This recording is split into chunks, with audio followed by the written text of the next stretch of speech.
আজকের রান্নাটা একদম অন্যরকম। যাদের মুখে রুচি নেই, অসুস্থ হয়তো তারা কিছুই খেতে পারে না, ঠিক তাদের জন্য এই রেসিপিটা। তো আপনারা ভাবতেই পারেন কি এমন রান্না। তো দেখতে হলে বা জানতে হলে অবশ্যই আমার পুরো ভিডিওটা দেখতে হবে। তো আসসালামু আলাইকুম, সবাই কেমন আছেন? আশা করছি ভালো আছেন।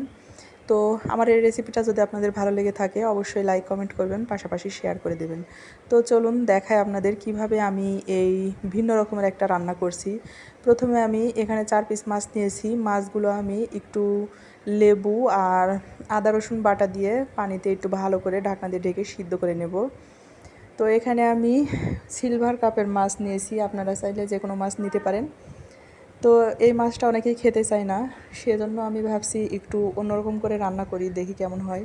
তো এখন আমি এই মাছগুলো আমি উঠিয়ে নিয়েছি, আর হচ্ছে কাঁটাগুলো সব আমি বেছে নেব, একটাও কাঁটা রাখবো না। তাহলে এটা হচ্ছে বাচ্চারাও খেতে পারবে, আর এটা অনেক পুষ্টিকরও বটে। তো দেখেন এখানে আমি এইভাবে করে প্রত্যেকটা কাঁটা আমি বেছে নিচ্ছি একটা একটা করে, একটি কাঁটাও রাখবো না।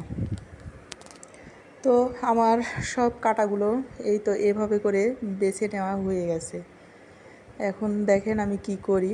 এখন হচ্ছে এর মধ্যে আমি দিয়ে দিলাম পেঁয়াজ আর কাঁচামরিচ কেটে রেখেছিলাম, সেগুলো দিয়ে দিলাম, লবণ, হলুদ, আর হচ্ছে ধনিয়া জিরার গুঁড়া, আর হচ্ছে এখানে একটু তেল দিয়ে এটা আমি ভালো করে মাখিয়ে নেব।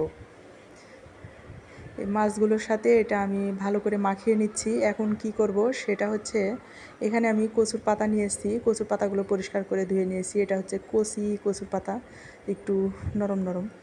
আর এই তো আমি মাছগুলো দিয়ে এইভাবে করে আমি পাতা দিয়ে মাছটা ঢেকে দিচ্ছি। তো এভাবে আমি আরেকটা করে দেখাচ্ছি। দেখেন এই তো মাছ নিলাম, এখন কিভাবে আমি দেখেন এভাবে মুড়ে দিচ্ছি, এভাবে করে দেখে দেখে করবেন। তো এভাবে করে আমি প্রত্যেকটা করে নিয়েছি। এখন হচ্ছে আমি প্যানে তেল নিলাম, তেল গরম হয়ে গেলে আমি এখন একে একে তেল গরম হয়ে গেছে, আমি এক এক করে এখন কচুর পাতায় মোড়ানো এই মাছটা দিয়ে দিচ্ছি। এখন এটা চুলার আঁচ একদম লো আছে, একদম লো। এটা তো ভালো করে সিদ্ধ হতে হবে, এই জন্য একদম লো করে এটা আমি ঢাকনা দিয়ে ধীরে ধীরে রান্না করব, একদম ধীরে ধীরে। তো একবার হয়ে গেছে, তো আমি ঢাকনা খুলে উল্টিয়ে আবার উল্টিয়ে দিচ্ছি।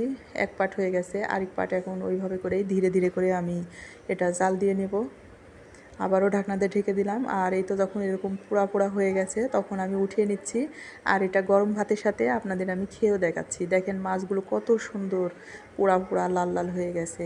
আর এই তরকারিটা যে এত মজা হবে আমি কখনোই খাইনি বা করিওনি, আমার কাছে তো খুব মজা লেগেছে।